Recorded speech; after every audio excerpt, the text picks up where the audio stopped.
Assalamualaikum warahmatullahi wabarakatuh. Selamat pagi. Perkenalkan, nama saya Deparidi SHMH. Saya adalah dosen PNS di Fakultas Hukum Universitas Cendrawasih. Pada kesempatan kali ini saya akan menjelaskan terkait dengan mata kuliah yang saya ampu sesuai dengan bidang keilmuan saya, yakni mata kuliah Hukum Lingkungan. Mata kuliah ini merupakan mata kuliah wajib yang memiliki bobot 2 SKS dengan kode mata kuliah FH H4214. Mata kuliah ini terdiri dari 16 kali pertemuan, di antaranya 14 kali pertemuan berupa materi, 1 kali pertemuan ujian tengah semester, dan 1 kali pertemuan ujian akhir semester. Dan dalam proses perkuliahan, mata kuliah ini akan membahas tentang pertama, yaitu pengantar dan sejarah hukum lingkungan. Materi yang kedua yaitu ruang lingkup hukum lingkungan.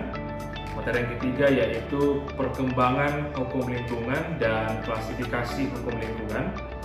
Materi selanjutnya yaitu sumber hukum lingkungan, pengaturan hukum lingkungan dalam peraturan perundang-undangan di Indonesia, dan karakter hukum lingkungan.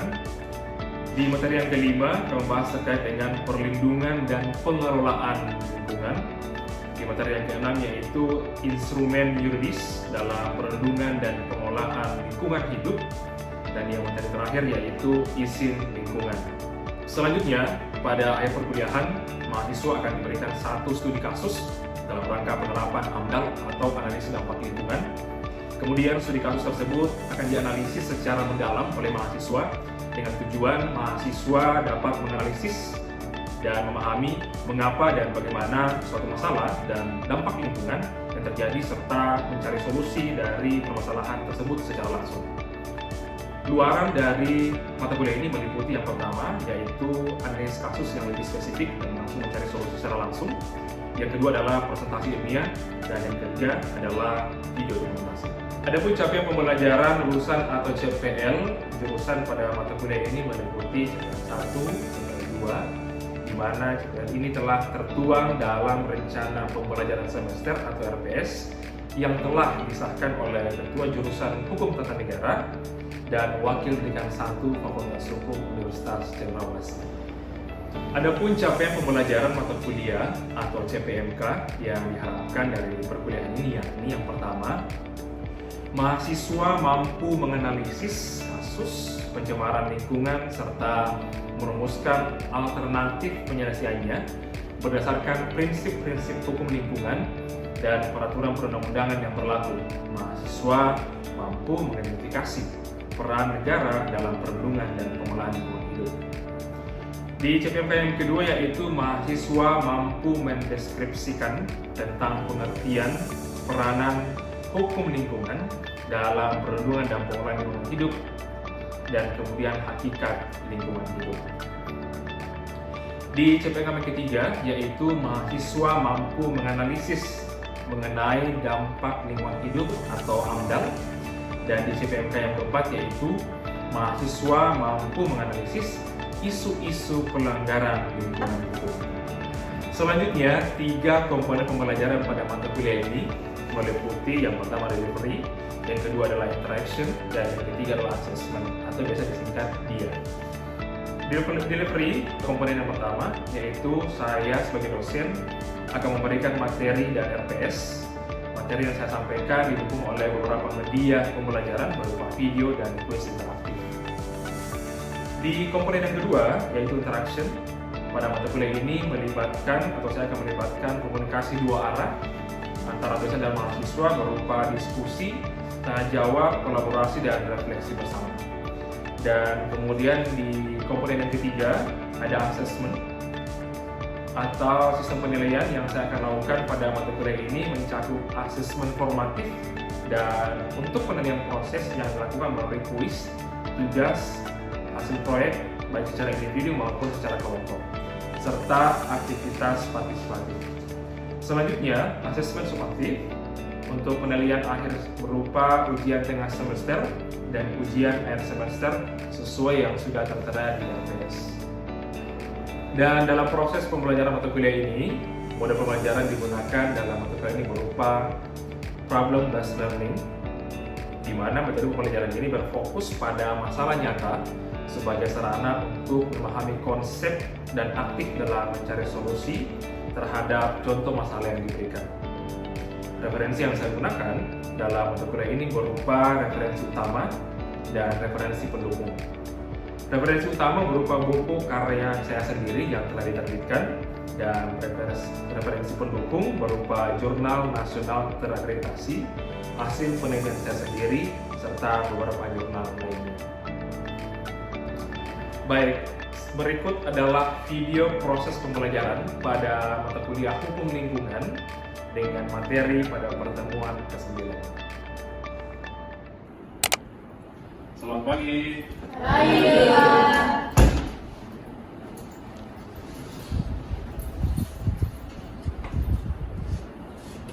Ya teman-teman, selamat pagi. Assalamualaikum warahmatullahi wabarakatuh. Bagaimana hari ini, sehat? Sehat. Baik. Oke, baik teman-teman. Seperti yang saya sebutkan sebelumnya, sampaikan sebelumnya, di minggu yang lalu kita sudah bahas terkait dengan di pertemuan pertama terkait dengan pengantar dan sejarah hukum lingkungan. Lalu di pertemuan kedua kita bahas apa? Ruang lingkup hukum lingkungan. Oke, betul. Setelah bahas ruang lingkup hukum lingkungan, lalu kemudian di pertemuan ketiga membahas terkait dengan pengembangan hukum lingkungan dan klasifikasi hukum lingkungan. masih ingat ya? Berarti baik. Lalu kemudian di pertemuan keempat ada sumber hukum lingkungan. Lalu kemudian di pertemuan kelima ada perlindungan dan pengelolaan lingkungan hidup. Lalu kemudian di pertemuan keenam ada instrumen juridis dan perlindungan dan pengelolaan lingkungan hidup. Lalu kemudian di pertemuan ketujuh ada lingkungan hidup. Izin lingkungan hidup. Lalu setelah itu kita UTS. Lalu teman-teman, setelah kita UTS, kita akan masuk ke materi yang baru, pokok pembahasan yang baru. Di materi yang baru ini kita akan bahas terkait dengan beberapa di materi yang ke-9 atau di pertemuan ke-9 teman-teman, kita akan bahas terkait dengan analisis mengenai dampak lingkungan. Jadi ini sebenarnya adalah materi yang sangat penting karena ini bukan hanya materi yang berkaitan satu dengan lainnya, kira-kira seperti begitu. Sebelum masuk ke pengertian, mungkin teman-teman sudah pernah mendengar kira-kira atau sudah pernah baca AMDAL itu apa? Analisis dampak lingkungan itu apa? Ada yang mau kasih pendapat? Bisa katakan siapa? Siapa? Atau analisis dampak lingkungan ini atau AMDAL ini berkaitan dengan apa? Misalnya berkaitan dengan apa? Yang kalian bayangkan saja. Oke, berkaitan dengan lingkungan. Terus apa lagi kira-kira? Oke, kesehatan, dampak ya, kesehatan. Lalu kemudian apa kira-kira? Pencemaran. Nah ini yang paling marak di Jayapura atau di tempat kita banyak pencemaran. Terus kemudian apa lagi? AMDAL itu berkaitan dengan perizinan, betul. Nah ini salah satu poin pentingnya adalah perizinan. Terima kasih teman-teman sudah berpendapat. Nah jawaban yang teman-teman berikan ini sudah sesuai. Ini adalah sesuatu yang berkaitan dengan analisis dampak lingkungan. Terus kita di pertemuan ini akan fokus terkait dengan beberapa hal, mulai dari konsep dan kedudukan AMDAL sendiri. Terus kemudian di poin kedua ada dasar hukum. Jadi karena kita fakultas hukum ya teman-teman, jadi memang kita harus berkecimpung apa sih kira-kira dasar hukumnya dari analisis dampak lingkungan itu. Oke, lanjut di poin ketiga ada perubahan paradigma. Jadi terjadi beberapa perubahan paradigma, termasuk dasar hukum juga itu terjadi beberapa perubahan kira-kira seperti itu. Jadi teman-teman yang fakultas hukum sudah mengerti lah itu kan kira-kira. Lalu ini terkait dengan pengertian AMDAL, siapa yang bisa baca? Tentu saya baca. Siapa? Oke, silakan berdiri. Iya. Apa itu AMDAL? Jadi AMDAL merupakan kajian mengenai suatu usaha dan atau kegiatan yang direncanakan oleh lingkungan hidup sebagai prasyarat pengambilan keputusan, penyelenggaraan usaha dan atau kegiatan. Oke, terima kasih ya.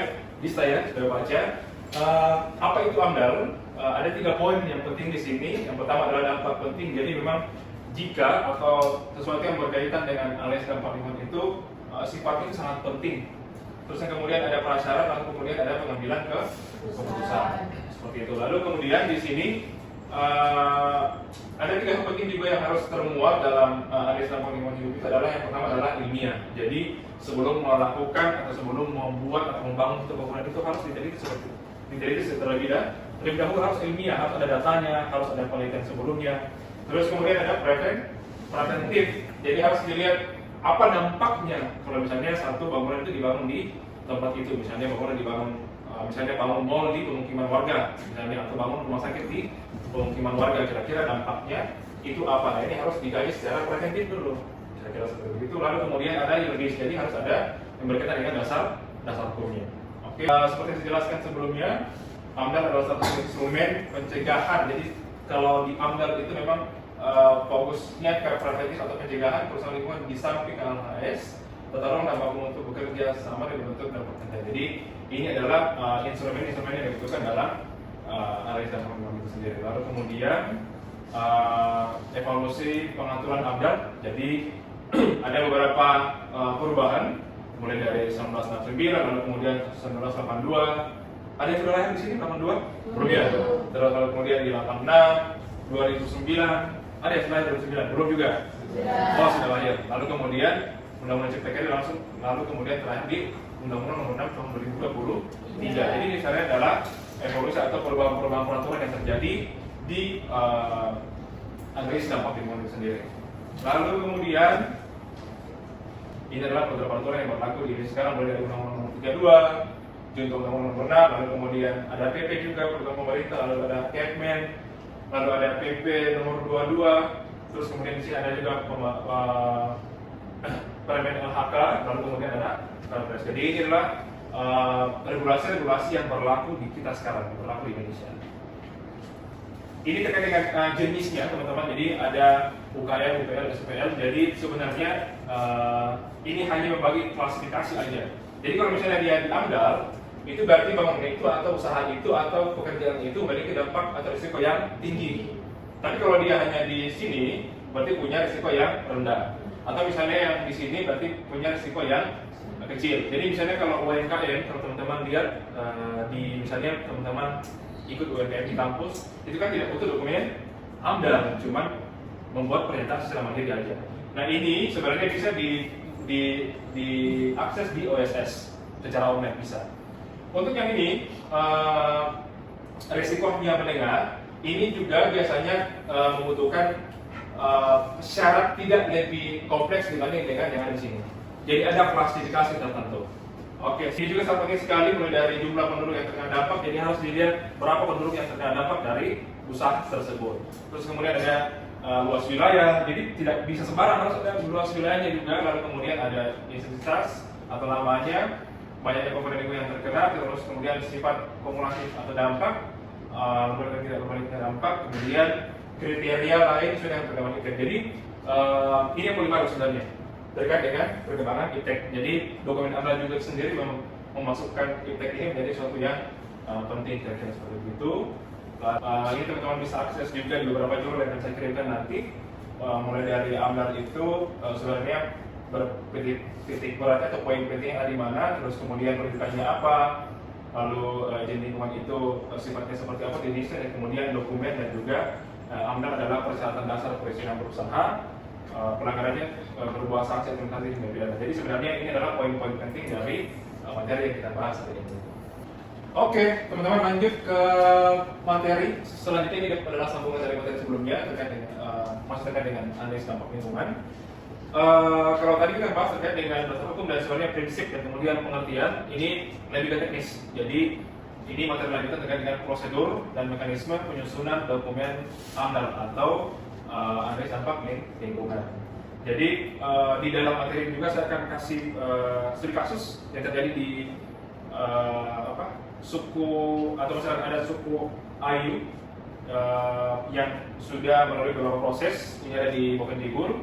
Oke, kita lanjut. Ini membahas juga terkait dengan kedudukan AMDAL dalam sistem perusahaan lingkungan. Jadi mulai dari rencana, penapisan, terus penyusunan, ada uji kelayakan juga, terus keputusan lalu kemudian ada persetujuan lingkungan. Dokumen ini semua dipenuhi, itu tidak berhenti di situ, tapi juga melibatkan pengawasan dari masyarakat dan pemerintah itu sendiri. Terus kemudian 3 dokumen dalam satu kesatuan AMDAL, ini permohonan kerangka acuan, terus kemudian alunan pemilihan hidup, kemudian ada RKA dan LPL. Ini ada beberapa jenisnya. Lalu tahapan penyusunan dan pemilihan AMDAL mulai dari pengumuman dan konsultasi publik. Jadi sebenarnya untuk mengeluarkan satu izin atau membangun atau penilaian AMDAL itu semula dari pengumuman dan konsultasi publik. Jadi kalau misalnya mau bangun rumah sakit harus diumumkan dulu, dikonsultasikan dulu kepada masyarakat atau orang-orang yang terdampak di sekitarnya. Nah ini sebenarnya adalah poin penting yang pertama. Nah ini biasanya kalau di kita itu kebalik toh. Bangun rumah sakit dulu, bangun hotel dulu, bangun fasilitas dulu atau bangun usaha dulu, baru kemudian konsultasi ke publik atau diumumkan. Nah sebenarnya itu sudah terbalik sekarang. Itu yang biasa kita temui di lapangan. Lalu kemudian penyusunan formulir KA, penyusunan ini seperti yang saya jelaskan tadi itu sesuai dengan ketentuan yang sudah ditentukan. Harus ada prosedurnya. Lalu kemudian pemeriksaan formulir. Jadi kalau kamu sudah menyusun, kemudian diperiksa, terus penyusunan, kemudian diuji lagi sebenarnya dokumennya apakah sudah atau tidak. Seperti yang saya jelaskan sebelumnya itu kan ada terkait dengan ilmiah toh. Nah di sini sebenarnya diuji apakah betul-betul ilmiah atau datanya valid atau tidak. Lalu kemudian ada penetapan ke keputusan. Jadi ada penetapannya kemudian seperti itu. Di Undang-Undang Cipta Kerja ada sedikit perubahan. Jadi uji kelayakan tim uji kelayakan lingkungan hidup yang dibentuk lembaga uji kelayakan pemerintah pusat. Jadi tidak ada lagi daerah. Jadi semua diuji oleh pemerintah pusat. Karena kalau misalnya dokumen itu bisa dimilih di daerah itu kan bisa terjadi apa? Jadi kesepakatan loh, misalnya saya diberikan izin oleh misalnya ini karena ada kepentingan, lalu kemudian setelah Undang-Undang Cipta Kerja lalu kemudian berubah menjadi diurusnya atau dilakukan klarifikasi di pemerintah pusat. Jadi ada unsur pemerintah pusat, pemerintah daerah dan juga ahli yang bersertifikat. Seperti yang saya jelaskan tadi harus melibatkan orang-orang yang berkompeten di bidangnya. Oke, lanjut ke sini. Ini adalah salah satu contoh kasus di Bupendikbud Papua Selatan. Jadi buatan lingkungan hidup berbasis iklim memicu gerakan pabrik. Jadi ini dibuat oleh masyarakat Sukawe. Ini melawan isi lingkungan oleh PT Indo Asiana Lestari. Jadi memang mereka masyarakat Sukawe merasa bahwa prosesnya tidak sesuai dengan hadis 85. Jadi ini kalau tidak salah perusahaan sawit teman-teman. Kemudian teman-teman bisa baca di sini terkait dengan kronologinya. Hak layak Sukawe tidak dihormati, tidak ada persetujuan yang bebas dan diinformasikan sejak awal. Jadi seperti yang saya jelaskan tadi, memang harus ada pelibatan masyarakat termasuk masyarakat hukum adat di sini. Ini salah satu contohnya, misalnya hak layak suku Awu. Jadi mereka merasa bahwa PT ini atau pemerintah tidak mau melibatkan orang gitu. Proses AMDAL, contoh prosedur melibatkan masyarakat terdampak tidak terdampak. Jadi memang mereka merasa bahwa tidak dilibatkan. Ini mulai dari kronologi, sudah ada SK-nya mulai dari 2021, SK AMDAL-nya, lalu kemudian Pak Hendrik Waru melakukan gugatan ke PT UN. Ini teman-teman PT Japura nomor perkaranya ini. Lalu kemudian PT UN menolak gugatan. Jadi PT UN tidak menyambung dari itu. Jadi PT UN merasa bahwa prosedur yang dilakukan oleh PT Asal itu sudah sesuai. Jadi gugatannya Pak Hendrik itu ditolak. Terus kemudian Pak Hendrik banding di Manado dan ditolak lagi. Lalu kemudian masuk ke Mahkamah Agung. Oke. Ini teman-teman saya kasih tugas nanti. Jadi saya akan kasih tugas satu isu, lalu kemudian dianalisis seperti ini. Seperti ini. Di tugas itu memuat beberapa hal. Jadi teman-teman silakan unduh satu dokumen AMDAL yang tersedia di publik, bisa diakses di PT UN. Salah satu contoh itu akan saya tampilkan nanti di video. Terus telah kesesuaian apakah dokumen AMDAL itu sudah sesuai dengan PP ini, lalu kemudian keterkaitan dengan isu hukum kaos ini, lalu kemudian kumpulkan sebelum. Jadi nanti teman-teman bisa kumpulkan di pertemuan ke-10 minggu depan, gitu ya. Ini sistem TK-nya maksimal 10 halaman sedikit aja, lalu kemudian ringkasan dari dokumen itu, kemudian dianalisis, lalu kemudian temukan kelemahannya, apa kelemahannya dari dokumen AMDAL itu. Terus kemudian ada kesimpulan dan kemudian ada rekomendasi. Jangan lupa teman-teman harus ada citasinya dan rujukannya. Kira-kira teman-teman mendapatkan informasi itu dari mana? Kira-kira seperti itu. Oke. Untuk pertemuan ke-10 teman-teman saya berikan tugas untuk membaca beberapa referensi terkait dengan pertemuan kita ke-10 dan teman-teman bisa baca di sini. Di pertemuan 10 nanti kita akan membahas terkait dengan jenis dan indikator pencemaran lingkungan hidup. Jadi ada beberapa jenis dan indikatornya, kemudian lingkungan bisa tercemar. Teman-teman bisa baca di sini ada beberapa bacaan. Saya juga akan kirimkan beberapa jurnal ke kelas kemudian akan dicat di kelas. Kira-kira seperti begitu. Ada pertanyaan sejauh ini? Siapa? Seri, Pak. Oh, Seri. Ya, silakan sekali. Ya, kalau mau izin bertanya Bapak terkait perizinan lingkungan, jadi apabila suatu usaha beroperasi tanpa memiliki perizinan atau prosedur lingkungan, maka sanksi apa saja yang dapat dikenakan sesuai peraturan yang berlaku? Oke, baik. Terima kasih, Serin.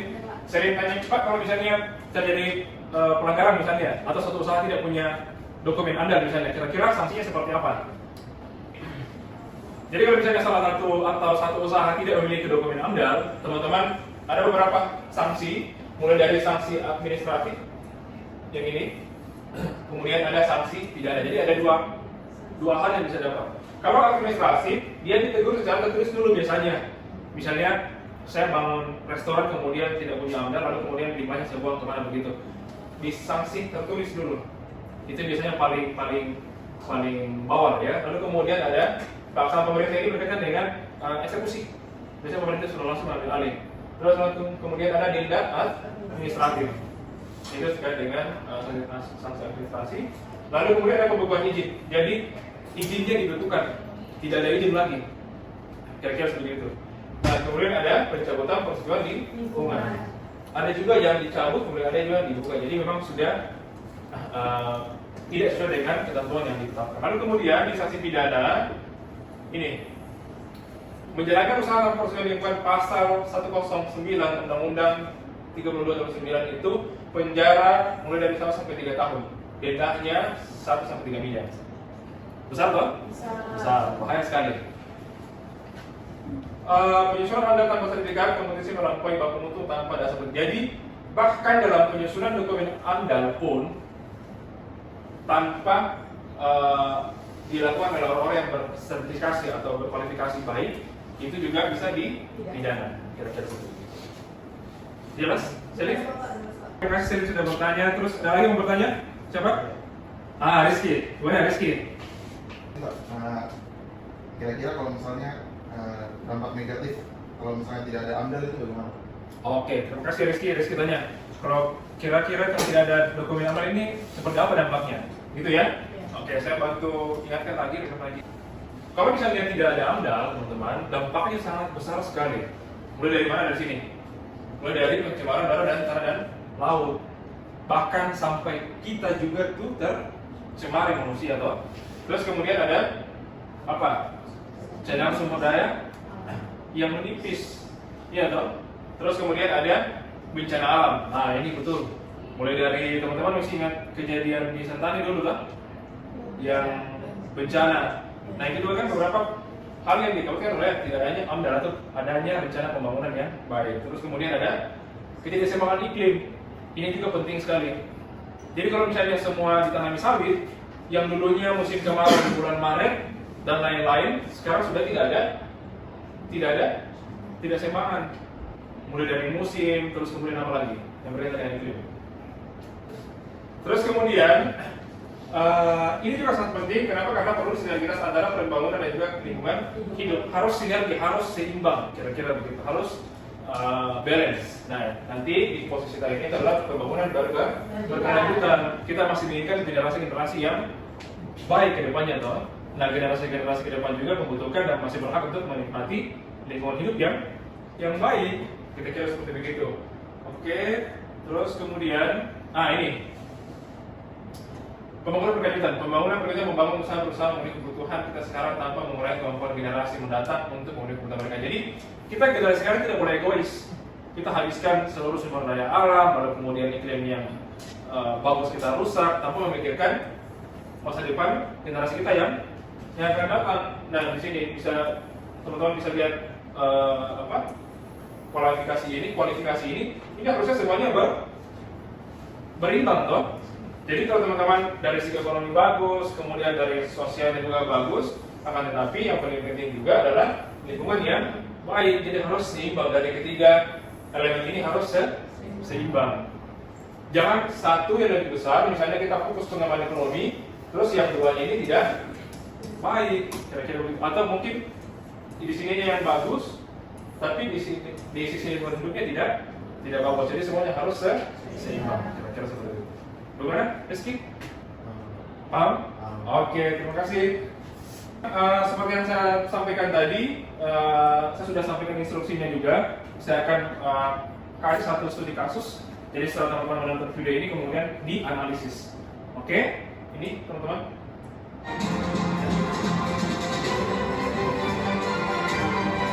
Ini salah satu kasus yang ada di atau terkait dengan dokumen AMDAL yang terjadi di ini. Setelah dibangun dan mulai akan beroperasi, sistem penyediaan air minum regional Warsamson di distrik Manggon, Kabupaten Sorong sampai saat ini belum memiliki izin AMDAL. Hal ini diungkapkan Komisi AMDAL yang mana sesuai aturan, semua prasarana yang dibangun menggunakan APBN sudah seharusnya memiliki izin dampak lingkungan. Komisi AMDAL menyebut awal pembahasan pembangunan sistem penyediaan air minum regional Warsamson telah disepakati bersama untuk pembuatan izin AMDAL. Namun hingga saat ini pihaknya melalui Dinas Lingkungan Hidup Kota Sorong tidak mendapatkan surat yang menyatakan kegiatan tersebut sudah memiliki izin AMDAL.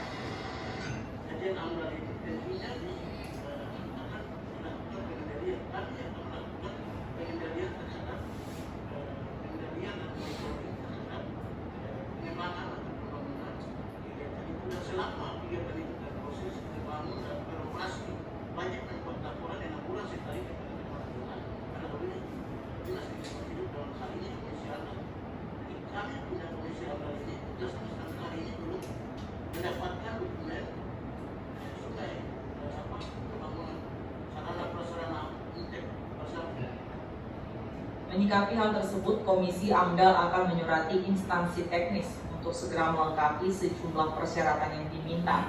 Mengingat Sungai Warsamson yang saat ini ditempatkan pusat pengolahan air berada di antara kota dan Kabupaten Sorong. Kawasan ini dirasa memiliki limbah yang sangat besar sehingga perlu dilakukan pengujian dampak lingkungan. Flora Batlayeri, Kompas TV Sorong, Papua Barat. Instruksinya seperti ini, teman-teman, seperti yang saya jelaskan tadi. Jadi ada studi kasus, lalu kemudian teman-teman bisa menganalisis apakah prosedur itu sudah atau tidak, lalu kemudian temukan kira-kira di dalam dokumen AMDAL yang sesuai dengan saya jelaskan tadi itu di kaos itu apakah sudah atau tidak. Lalu kemudian teman-teman cantumkan kesimpulan sini. Harus ada kesimpulan, kemudian dikaitkan dengan putusan atau peraturan perundang-undangan. Karena kita fakultas hukum berarti harus dasar hukumnya jelas, kira-kira seperti itu. Ada daftar rujukannya. Jadi sekali lagi tugasnya silakan dilihat videonya, kemudian dianalisis apakah seperti yang dijelaskan tadi, apakah sudah dilibatkan masyarakat dalam pembuatan dokumen AMDAL, apakah kelemahan dari izin yang ada seperti yang dijelaskan di video itu, kemudian nanti ada kesimpulan dan juga rekomendasi apa kira-kira usulnya teman-teman seperti itu. Lalu untuk tugasnya nanti teman-teman bisa kirimkan ke sini, ke link ini, jadi teman-teman bisa foto kemudian ambil link di barcode yang sudah saya share. Nanti tugasnya dikumpul minggu depan di pertemuan ke-10. Sudah saya kelihatan? Apakah bisa diakses? Bisa? Coba bisa tidak? Bisa diakses? Bisa ya? Oke, teman-teman. Saya menunggu tugasnya minggu. Ya, kita akhiri kuliah pagi ini. Sampai ketemu minggu depan. Assalamualaikum warahmatullahi wabarakatuh. Shalom dan selamat pagi.